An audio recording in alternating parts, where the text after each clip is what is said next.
Praise the Lord. Adúpẹ́ lọ́wọ́ Ọlọ́run. Adúpẹ́ lọ́wọ́ Ọlọ́run fún àǹfààní tí a ní láti ti rí Sunday kejì nínú oṣù kẹjọ ọdún. Ògo ọlá àti ìyìn ni fún orúkọ rẹ̀. Ọ̀pọ̀ ló fẹ́ dọjọ́ òní ṣùgbọ́n tí ikú ti mú wọn lọ. Kì í ṣe pé a pé tàbí a mọ́, àánú ńlá la rí gbà. Ògo ni fún orúkọ rẹ̀. Gẹ́gẹ́ bí ìṣe wa, à ń lọ sí inú ọ̀rọ̀ Ọlọ́run. Ṣùgbọ́n ká tó gbọ́ ọ̀rọ̀ Ọlọ́run, ẹ jẹ́ ká gbàdúrà ní orúkọ Jésù, ní agbára ẹ̀jẹ̀ Jésù. Ayérayé agbẹ́yìn ká fi ọpẹ́ àti ògo fún orúkọ yín. Wíwà láyé wa òní, àánú yín ni. Olúwa gba ọpẹ́ wa, Olúwa gba ìyìn wa. Mo bẹ̀bẹ̀ fún àánú tó ń sàn fún gbogbo àìṣedéédé àti ìrékọjá wa. Olúwa fi àánú rẹ parẹ́. Ẹ̀jẹ̀ Jésù jẹ́ kó parẹ́. Jẹ́ kí àánú rẹ kó ṣí ọ̀nà fún wa. Jẹ́ kí àánú rẹ kó fún wa ní ojú rere. O ṣeun Ọlọ́run ìyanu wa. Bá wa sọ̀rọ̀ Jésù. Ìwọlé ọ̀rọ̀ rẹ lọ́wọ́lọ́wọ́ jẹ́ kó bá ẹnì kọ̀ọ̀kan pàdé ní ìkóríta tí a ti nílò rẹ̀. Bẹ́ẹ̀ ni kó rí ní orúkọ Jésù Kristi Olúwa wa. Àmín. Praise the Lord. Àkórí ọ̀rọ̀ Ọlọ́run tí a fẹ́ gbọ́ lónìí ó ní èyí. Báwo ni ìdókòwò Ọlọ́run nínú ayé rẹ? Báwo ni ìdókòwò Ọlọ́run nínú ayé rẹ? Báwo ni ìdókòwò Ọlọ́run nínú ayé rẹ? Ibi kíkà tí a fẹ́ lò ní ìwé Matthew orí 15 ẹsẹ̀ 14 dé ẹsẹ̀ 30 ó ní ìtàn yẹn wà. Ṣùgbọ́n mo fẹ́ mú ẹsẹ̀ 14 dé 18 bẹ́ẹ̀ ó ní mo fẹ́ kákà. Ẹ jẹ́ ká gbọ́ bó ti wí. Nítorí ìjọba Ọlọ́run dàbí ọkùnrin kan tí ó ń lọ sí àjò, ẹni tí ó pe àwọn ọmọ ọ̀dọ̀ rẹ̀, ó sì kó ẹrù rẹ̀ fún wọn. Ó sì fi tálẹ́ǹtì 5 fún ọ̀kan, ó fi 2 fún ẹnì kejì àti 1 fún ẹnì kẹta. Ó fi fún olúkúlùkù gẹ́gẹ́ bí agbára rẹ̀ ti rí. Lẹ́sẹ̀ kan náà ó mú ọ̀nà àjò rẹ̀ pọ̀n. Nígbà náà li èyí tí ó gba tálẹ́ǹtì 5 ó lọ, ó fi tirẹ̀ ṣòwò, ó sì jèrè tálẹ́ǹtì 5 mìíràn. Gẹ́gẹ́ bẹ́ẹ̀ ni èyí tí ó gba 2 òun pẹ̀lú sì jèrè 2 mìíràn. Ṣùgbọ́n èyí tí ó gba tálẹ́ǹtì kan lọ, ó wa ilẹ̀, ó sì rí owó olúwa rẹ̀. Olúwa kó bùkún wa ní kíka ọ̀rọ̀ rẹ̀. Praise the Lord.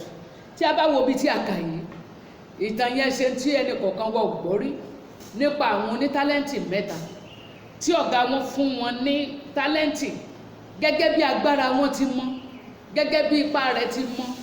Ẹlòmíràn tó bá rí owó tó pọ̀ dún tó jagbára ẹ̀ lọ, ó lè dákú, kò ní mọ̀ bí ó ti ná ọpọlọ àdàrú. Ẹlòmíràn ohun tí ẹnìkan máa rí tó máa pé ilẹ̀ ẹlòmíràn ó rí nípa eléyìí ò lè tó mi, gẹ́gẹ́ bí agbára rẹ̀ ti rí. Ó ló fún ọ ní tálẹ́ǹtì yìí. Ẹ jẹ́ ká wá wo ohun tó ń ṣẹlẹ̀. Ní ìgbà mìíràn ènìyàn máa ń gbìyànjú láti sa gbogbo ipá àti agbára rẹ̀ nínú iṣẹ́ tó bá ṣe, nínú ìdókòwò rẹ̀, láti lè rí wípé òun rí èrè gbà níbẹ̀, láti lè rí wípé ìgbé ayé ìrọ̀rùn wọnú àti ẹbí òun, láti lè rí wípé òun làkàkà sí láti sọ agbègbè ǹdí ńlá. Kì í ṣe gbogbo ìgbà ló máa ń yọ bẹ́ẹ̀ o. Òní ó sọ pé adìẹ ńlá àgún ìyẹ́ rẹ̀ ní òjẹ́. Ẹni tí kòkó rẹ̀ bá dẹ̀ yè ló mọ̀ ọ́ lọ. Olúwa mú kòkó tiẹ̀ yè, wàá mọ̀ ọ́ lọ lórúkọ Jésù. Nǹkan kan náà ni Ọlọ́run ṣe. Ọlọ́run ó fi ẹ̀mí ìdókòwò rẹ̀ sínú ènìyàn. Ó dókòwò lórí ayé ènìyàn láti ìpìlẹ̀ sí ayé wa. Ṣùgbọ́n ó ṣe wá láàánú pé láti ìgbà ìwáṣẹ̀ wá, láti ìgbà tí ayé ti bẹ̀rẹ̀ ni ènìyàn ti máa ń já Ọlọ́run kulẹ̀. Lènìyàn ti máa ń já Ọlọ́run kulẹ̀. Ni Ọlọ́run ti máa ń banújẹ́ pé òun dá ènìyàn, pé òun gbé ìdókòwò lé orí ènìyàn. Mo wá gbàdúrà lónìí pé kí Olúwa kó ràn èmi àti ẹ̀yin lọ́wọ́. Ká má bà Ọlọ́run nínú jẹ́ nínú ìrìn àjò ayé wa. Ká má bà nínú jẹ́ nínú ìwà àti ìṣe wa. Bẹ́ẹ̀ ni kó rí lórúkọ Jésù. Ìdókòwò Ọlọ́run lórí ayé wa kò ní já sásán. A ò ní jẹ̀bi torí pa wá sáyé ní orúkọ Jésù Kristi Olúwa wa. Kí ni tá à ń pè ní ìdókòwò yìí? Tí a bá wò nípa tara, ó ní kéèyàn kówó lé ọjà kan, tàbí kó kówó lé iṣẹ́ kan láti ṣe, tàbí kó dá ilé iṣẹ́ kan sílẹ̀. Ìgbà tó bá ṣẹ̀ṣẹ̀ ṣe yẹn, ó ṣe é ṣe ó lè mọ́ ti mú èrè tó pọ̀ rẹpẹtẹ wá. Ṣùgbọ́n nígbà tó bá ṣe díẹ̀, tó sa ipá, tó lo gbogbo agbára rẹ̀, á mú èrè wá. Òun náà ló farahàn nínú ayé ọkùnrin yẹn àtàwọn ọmọ ọ̀dọ̀ rẹ̀ tó fún ní tálẹ́ǹtì oní márùn jèrè ó gba márùn mìíràn padà ó di mẹ́wàá, oní méjì jèrè ó gba méjì míì padà ó di mẹ́rin, oníkan rí tiẹ̀ mọ́lẹ̀ ó bẹ̀rẹ̀ sí sọ onírúurú àwáwí láti sọ nípa ọ̀gá rẹ̀, ṣùgbọ́n ó gba ìdájọ́ tó yẹ, a gba èyí tó ní lọ́wọ́ rẹ̀, a fi fún ẹni tó ní lọ́pọ̀lọpọ̀, nígbẹ̀yìn a ń jù sínú òkùnkùn biribiri níbi tí ẹkún àti ìpáǹkeke yóò gbé wá. Kí nìyẹn ní í ṣe pẹ̀lú èmi?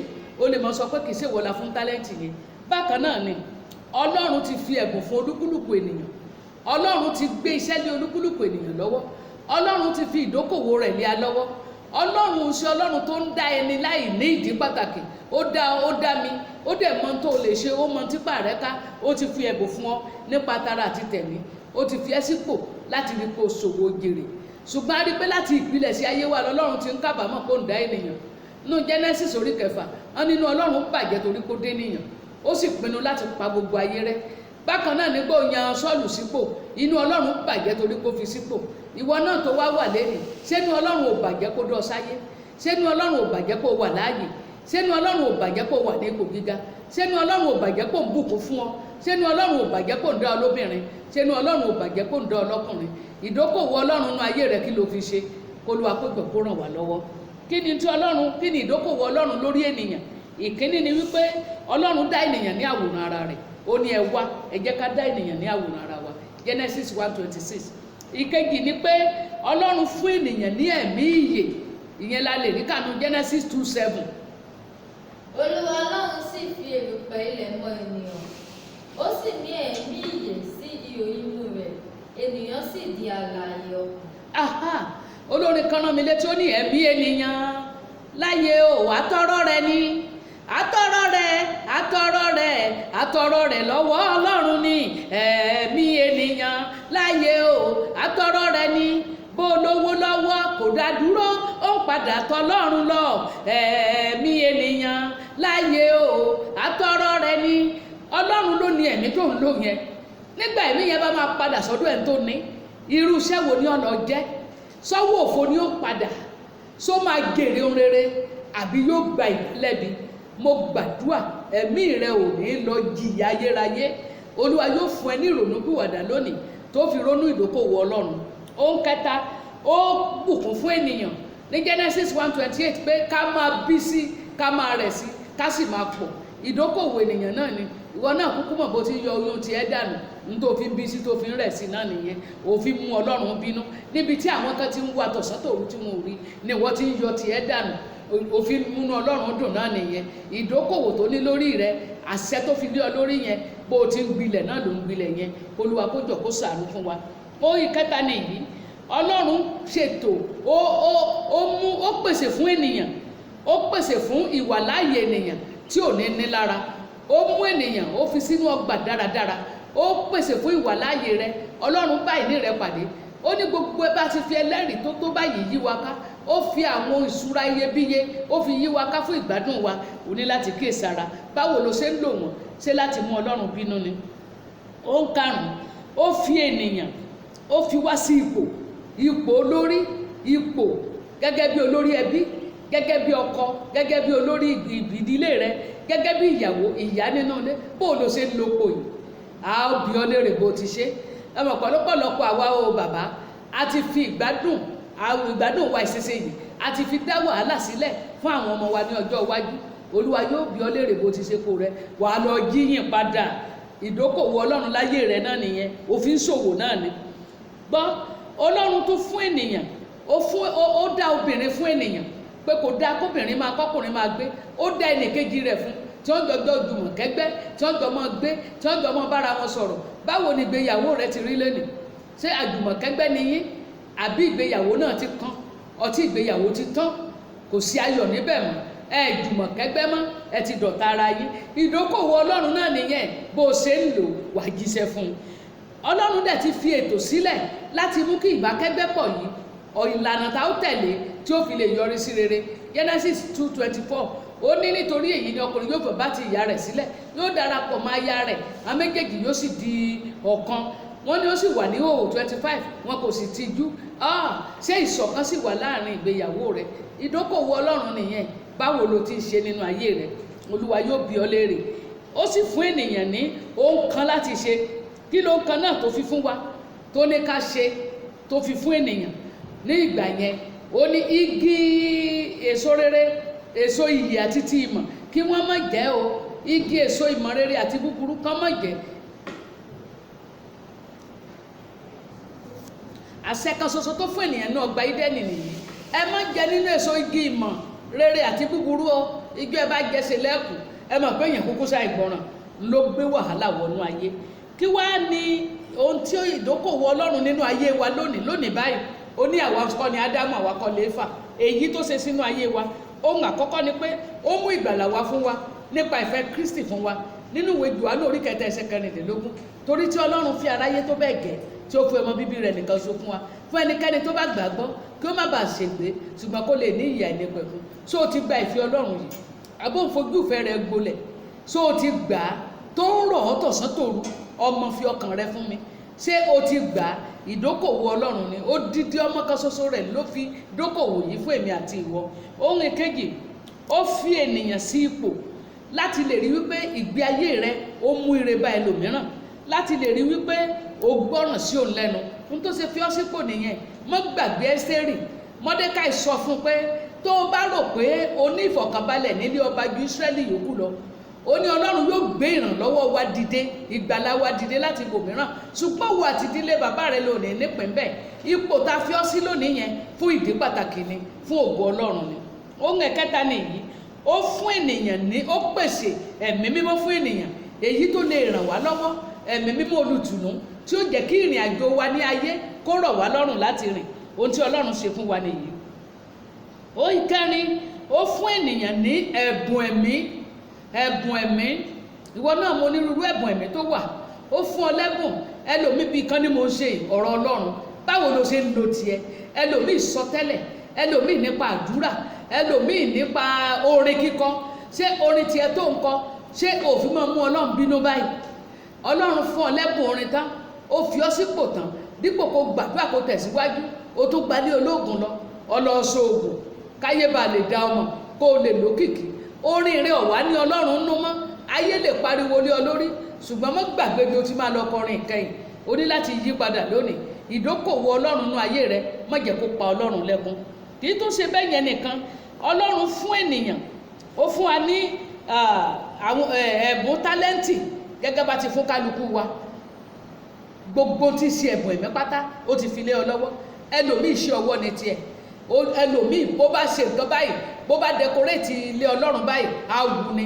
Gbogbo èyí tó Ọlọ́run fi fún ọ ni, so o lè ṣe é, so o fi múnú Ọlọ́run dùn, so o ti ẹ̀dá Ọlọ́run mọ̀. Wà á tún lu ẹ̀bùn yẹn. Ẹlòmíì àgbá gbogbo ayé, á tún gbá chọ́ọ̀chì. Ó jẹ́ ronúpìwàdà kí Ọlọ́run má bàa sọkún lórí ìdókòwò rẹ̀ lórí ayé rẹ̀. Kì í tún ṣe léyìí nìkan o. Ọlọ́run fún àwa náà ní ohun kan pàtàkì láti ṣe àtúnṣe lé lórí, láti ṣiṣẹ́ lé lórí. Òun náà ló wà nínú Matthew 28:18-20. Ó ní gbogbo agbára láyé àti lọ́run láti fi fún mi.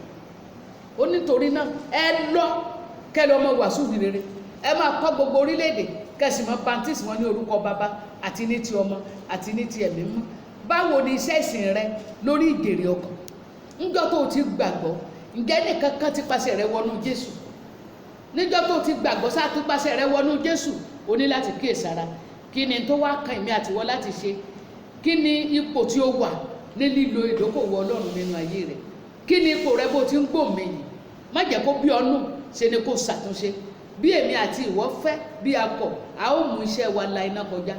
Ẹni tíṣẹ́ rẹ̀ bá dúró, òun ó gba èrè. Ẹni tíṣẹ́ rẹ̀ kò bá sì dúró, ó ṣeé ṣe ká gbà lábẹ́ tó laná kọjá. Ṣé irú tí o fẹ́ nìyẹn? Mo fi Ọlọ́run bì ọ́ sí àtúnṣe ọ̀nà rẹ̀. Ṣé òun mú Ọlọ́run bínú ni àbó múnú rẹ̀ dùn kó o fi lè gba o ṣeun ọmọ ọ̀dọ̀ rere? Olúwa kó jọ̀ràn wá lọ́wọ́. Má gbàgbé o, ó ń bọ̀ kankan, èrè rẹ̀ sì ń bẹ pẹ̀lú rẹ̀ láti san fún olúkúlùkù gẹ́gẹ́ bí iṣẹ́ rẹ̀ yóò ti rí. Kí Olúwa kó bùkún ọ̀rọ̀ rẹ̀. Mo gbàdúrà lórúkọ Jésù ti Násárẹ́tì. Gbogbo ọkàn tó ń gbọ́ òmí lọ́wọ́lọ́wọ́, ẹ̀mí ìrònúpìwàdà àti ìyípadà, mo pa láṣẹ lórúkọ Jésù kó wọnú ayé yín. Ejárí mo ká sí pólíàmàtà yìí. Ẹ̀mí ìrònúpìwàdà àti ìyípadà, mo ní kó wọnú ayé yín lọ. Sí ìwọ ọkàn náà tó ń lo ìdókòwò Ọlọ́run ní ọ̀nà rere, ó yá gba agbára àti ìlòsí. Lórúkọ Jésù, ó yá gba ìsọdọ̀tun ìwọ tí o sì ti pàtó o ti kùnà ó yá gba ìjídìde lọ́dún sí iṣẹ́ olúwa. Mo wí lórúkọ Jésù, Ọlọ́run ò ní jẹ̀bi nítorí ìwàsáyé rẹ ní orúkọ Jésù Kristi olúwa wa. See you next Sunday.